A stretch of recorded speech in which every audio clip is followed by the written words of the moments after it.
Hello mga boss! Welcome back to my channel. Sa video na to, pag-uusapan natin ay turbocharger.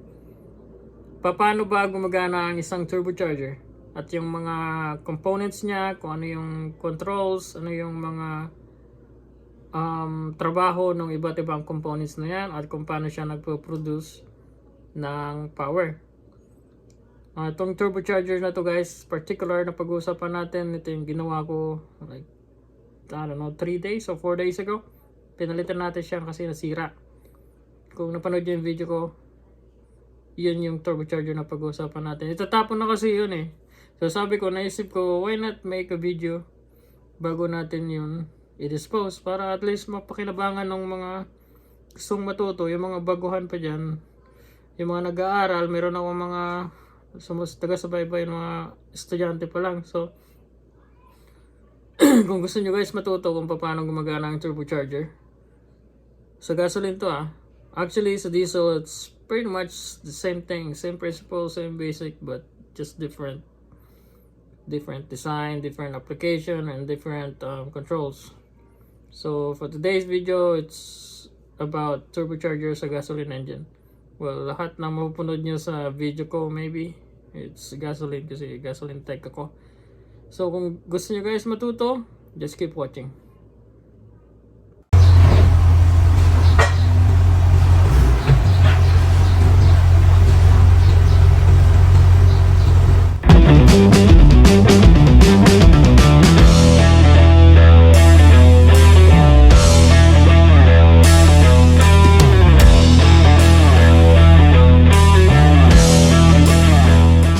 Okay guys, so unang-unang tanong, ano ba yung turbocharger? Turbocharger ang tinatawag nila. Well, sa mga sasakyan ngayon guys, yung mga bago, napapansin nyo, lumiliit na yung mga makina nila. Pero yung power is there still. So, nagagawa nila yon because nasi-shrink nila yung makina, lumiliit yung makina, pero yung power is nandoon pa rin. They were able to do that because of this device, the turbocharger. So, ang purpose ng turbocharger ay pretty much ito isang like compressor or air blower if you want to call it air blower. Ang purpose niyan guys is to compress air para pumasok sa makina. So, i-compress niya yung hangin, tapos siyempre, pag kinakompress mo yung hangin, tumataas yung pressure. And then, papasok yan sa makina, compressed air na siya. Yung mga makina guys na walang turbocharger, ang tawag doon, normally aspirated engines. So, ibig sabihin, hindi compressed air yung pumapasok sa intake nila. So, sa intake manifold.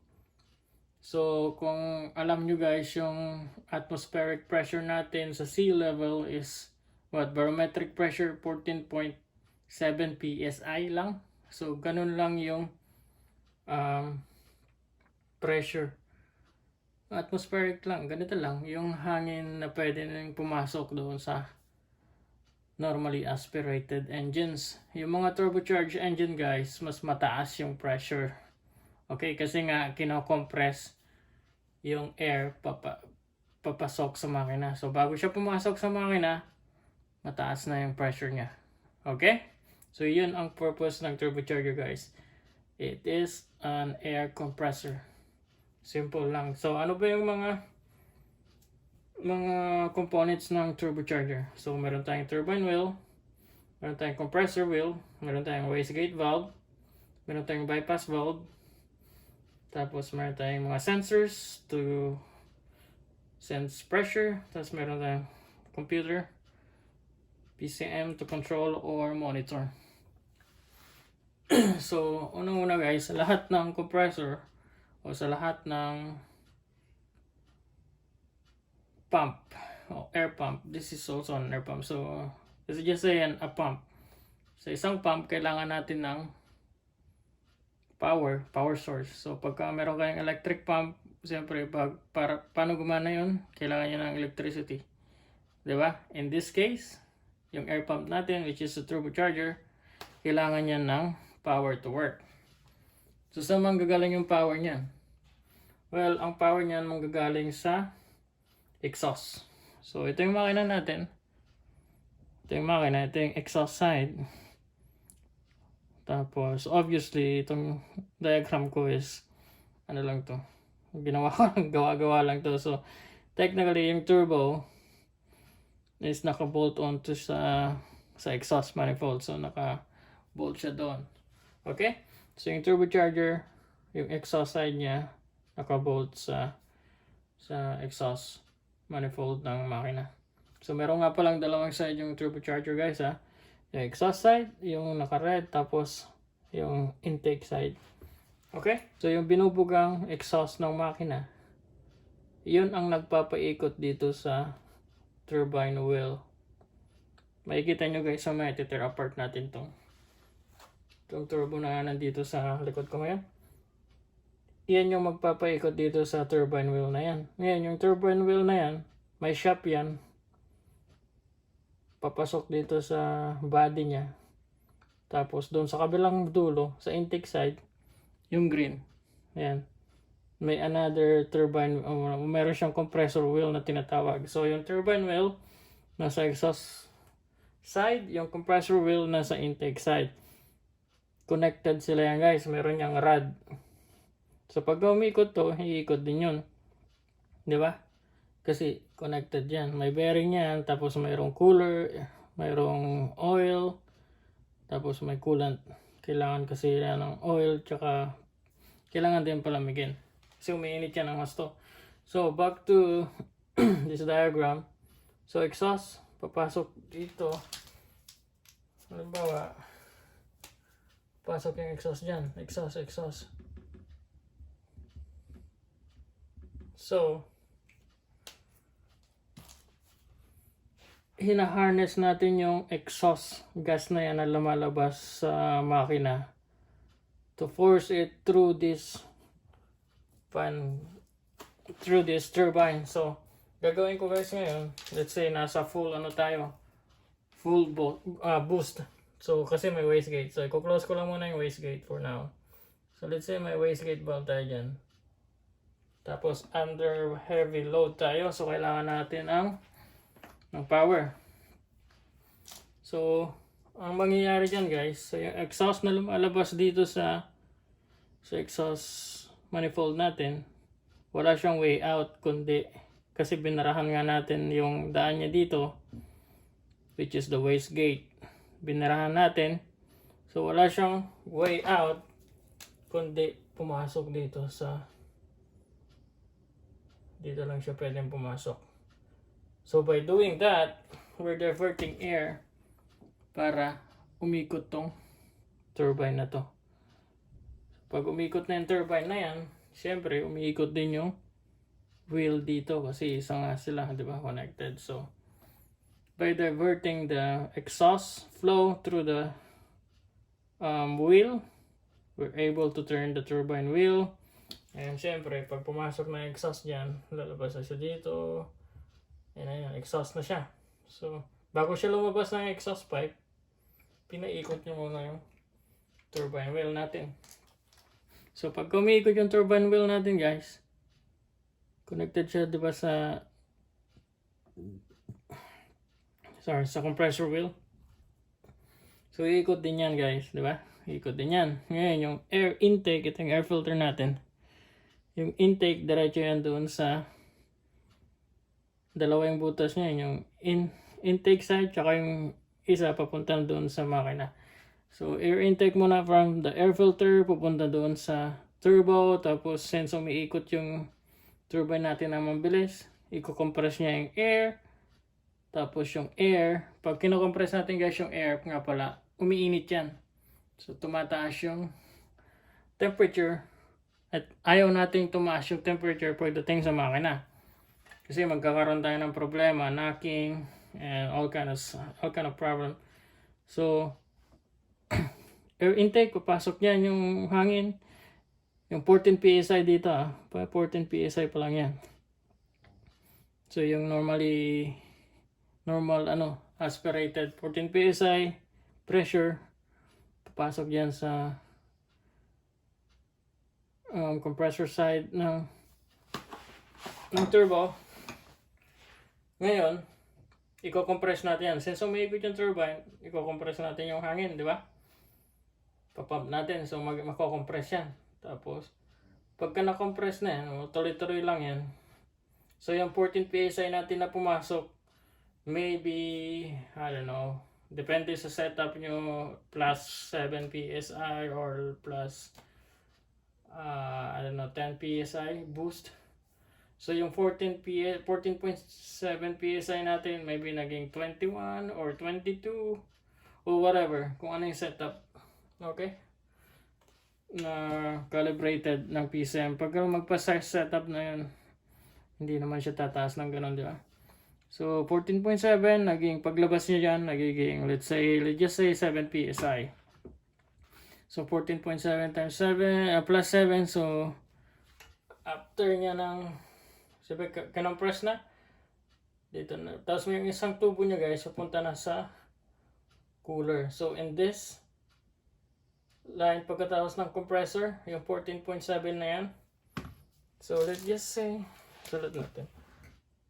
14.7 PSI yung pumasok. Paglabas niya ng turbo, let's just say 21.7 PSI na siya. So, naging 21.7 PSI na siya. So, from 14.7, dumaan ang turbo, nag-add ng 7 PSI. Tapos, syempre, tumaas yung temperature niyan. Kailangan nating palamigin. Papasok ngayon yan dito sa cooler. Ito yung tinatawag na CAC. Sa Ford, yun ang tinatawag namin CAC. Charge Air Cooler. Sa Ford. But this is just a cooler. I don't care what you call it. So, kailangan natin palamigin yung hangin. Kasi nga, tumaas yung pressure, tumaas yung temperature. Hindi natin pwedeng papasukin yan diretso sa makina. Hindi maganda yan. Magkakaroon tayo ng knocking and it's really not good. So, lahat ng may turbocharger, may cooler yan. Yung lahat ng makina na may turbocharger, kailangan niya ng cooler. So, 21.7 PSI, dadaan mo na siya sa cooler bago siya pumasok sa intake manifold natin. This is my throttle body right here. So, cooler, tapos papasok na siya sa intake. So, ganun guys, nagpo-produce ng boost yung turbocharger gamit ang exhaust. So, exhaust, we're gonna force the air through the turbine wheel. Turbine wheel, pag umikot yung turbine wheel, iikot yung compressor wheel. Pagka compressor wheel ay umiikot na ng mabilis. Mabilis ang ikot nito guys ha. Mabilis. Sobrang bilis niyan.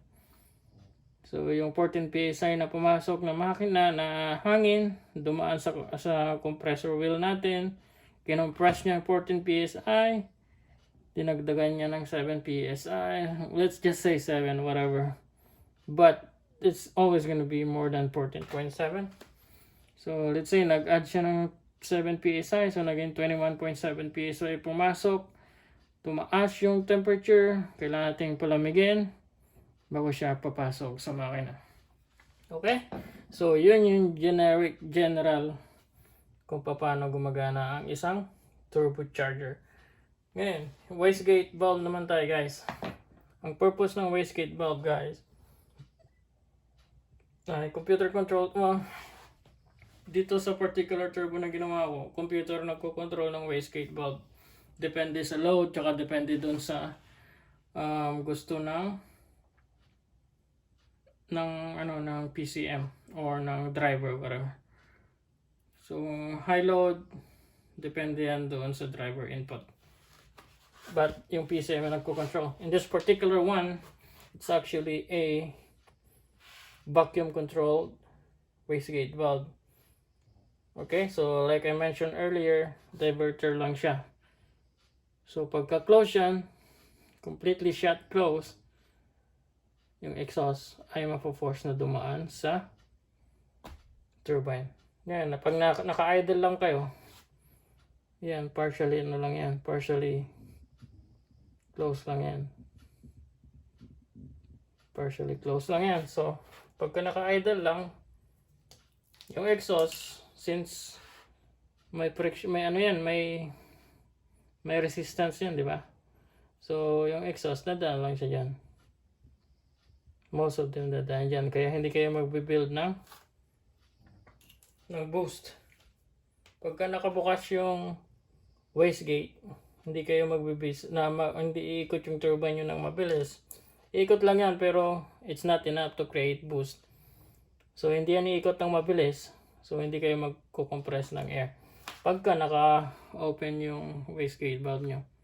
So, yan ang purpose nyan, guys. Pagka too much naman na yung boost nyo, syempre may mga sensors dyan, nalalaman ng computer, bubuksan niya yan konti-konti hanggang sa bumagal na bumagal yung ikot ng turbine, hanggang sa bumaba yung compressed air na pumapasok sa makina. Okay? So, yun yung purpose ng wastegate valve. To divert air to turbine, or iba-bypass natin yung turbine, diretso na lang sa exhaust. Okay? Ito yung bypass valve naman. Nilagay ko dito yung bypass valve right here. Okay? So, yan yung bypass valve. Kailangan natin ng bypass valve, guys. Very important kasi to. Kasi kung halimbawa, underload ka, full throttle, full throttle mo, tapos syempre, ililet go mo na yung di ba? Tapos ka ng, halimbawa, mag-merge ka sa traffic sa freeway. Sige, full throttle, kailangan magmadali. Bibilisan mo. Ngayon kung na-reach mo na yung speed, ililet go mo na yung accelerator pedal, let go mo na. Ngayon, yung boost na na-create dyan, kailangan may puntahan yan, guys. So, pag in-loss mo yung throttle, yung boost na na-create dyan, kailangan may puntahan dyan. So, kung hindi, may masisira. Kailangan natin i-release yan So, ang ginawa nila, naglagay sila ng bypass valve dito. Okay? So, pag sarado na yung throttle, pag sumara na yung throttle, so, yung PSI na naandito, kailangan may puntahan. Yung hangin na na-compress, kailangan may puntahan siya. Otherwise, may masisira. Mabibent yung throttle or something is gonna get damaged. So, kaya nilagay yung bypass valve na yan. This one, dito sa application to, sa sakay na to, vacuum control din siya. So, PCM din yung nagko-command yan kung bubukas or sasara. Depende sa PSI readings ng mga sensors. Okay, so yun ang purpose niyan, guys. Ito rin yung, alam mo, yung mga car enthusiasts na narinig nyo, yung psst, tinatanggal nila yun. Yun yung tinatawag na blow-off valve na kinakabit nila. So, bypass valve, tatanggalin nila yan, lalagyan nila ng blow-off valve. Okay, ang pagkakaiba nung, guys, yung bypass valve, bubukas siya, pero yung hangin, mag-i-escape lang papalik sa air intake. So, nandito yung sensor mo, mass airflow sensor. Kailangan yung hangin bumalik sa air intake after ng sensor. Okay, kasi pumasok na yun, na-meter na yun ng sensor. Kailangan niya lang bumalik after ng sensor. So, pagbukas niya, nag-close yung throttle body, kailangan i-release natin yung build-up ng pressure sa intake. Nagbubukas yan, tapos babalik na naman dito sa compressor. Hanggang sa balik na naman siya dyan. Okay? Yun yung purpose ng bypass valve. Ngayon, yung mga car enthusiasts, tinatanggal nila yan. Gusto nila yung sounds, yung psss. Diba? Tatanggalin nila yan. Lalagyan nila ng blow-off valve. Yung blow-off valve, guys, instead na bumalik yung hangin sa air intake, lalabas lang nila yan sa atmosphere. Kaya yung singaw na naririnig nyo, yun. Hindi kasi siya bumabalik sa air intake. Pinapasingaw lang sa labas. Ang disadvantage nun, kung halimbawa, kailangan nyo uli ng power. So, ano kayo? Full throttle, tapos release. Tapos kailangan nyo ulit mag full throttle, maglalag. Kasi nga, kukulangin na naman ng air yung compressor. Yung turbo. Kailangan na naman yung humigop. Kasi nga, yung pressure na build up sa air intake, nilabas lang. So, yun ang disadvantage. Well, wala talagang advantage yun other than yung, it makes a cool sound. Yung psss. That's really cool. But, like I said, it's really not a good idea. Kasi nga, kung kailangan mo ng turbo, ng charge, you have to go back to zero again. You know? Pero pagka may bypass ka dyan at kailangan mo ng boost na naman, at least hindi ka nag-start sa zero. Kung ano yung na-release dito, nandun na naman siya, present na naman siya. Okay? So, yun yung bypass valve, guys. Tapos, may mga sensors dyan, pressure sensors na nagsisend sa PCM kung ilan yung pressure na na-produce. Kasi kailangan yan i-monitor ng PCM to be able to control the wastegate and the bypass valve. Again guys, this is computer controlled, itong particular turbo na to. May mga sasakyan na pressure control, kumbaga depende sa pressure calibration nila, automatic na silang magbubukas at sasara. Ito computer control to. Yung computer mismo ang nagde-decide kung kailan isasara at kailan bubuksan. So, make sure na alam nyo kung ano yung setup ng turbocharger nyo. Kasi ito pwedeng madaming vacuum control, electric control, tapos meron pa tayong pressure control. Yun lang usually na nakita natin. And this one, it's a vacuum control but PCM control siya. So, kinokontrol niya yung vacuum, on ng PCM yung vacuum, but it's actually actuated through vacuum. Tapos yung iba electrical, tapos yung iba through pressure naman. So this one is vacuum. Okay, but the principle is the same. They always have wastegate, they always have the bypass. The principle is the same, so hindi nag-iiba yan. Okay, so yan yung kuha ng turbocharger, kung paano yan gumagana. It's actually an air compressor, it's an air pump. Okay, so yan ang purpose ng turbocharger guys, to compress air coming in para magkaroon tayo ng more power sa loob, makapag-produce ng more power yung makina. Okay, so yun yung purpose niya. Ngayon, punta tayo dito sa turbocharger. Medyo mahaba na yung video natin guys, napaba ng konti kasi ayaw ko talagang mag-skip ng information. Kasi importante na hindi tayo nagbibigay ng kulang-kulang na information. But, I always welcome comments. Kung meron kayong napansin na mali na sinabi ko, or mali sa diagram, mali sa pagkaka-explain ko, just, feel free to comment. Lahat tayo sabay-sabay na matututo. Medyo napahaba na yung video natin. So, yung actual itong turbocharger na ito, yan, yung actual natin magiging part 2 na siya. Okay, babaklasin natin to para makita natin yung internal ng turbo na yan. Okay, gagawin ko na lang siyang part 2 guys. Alright.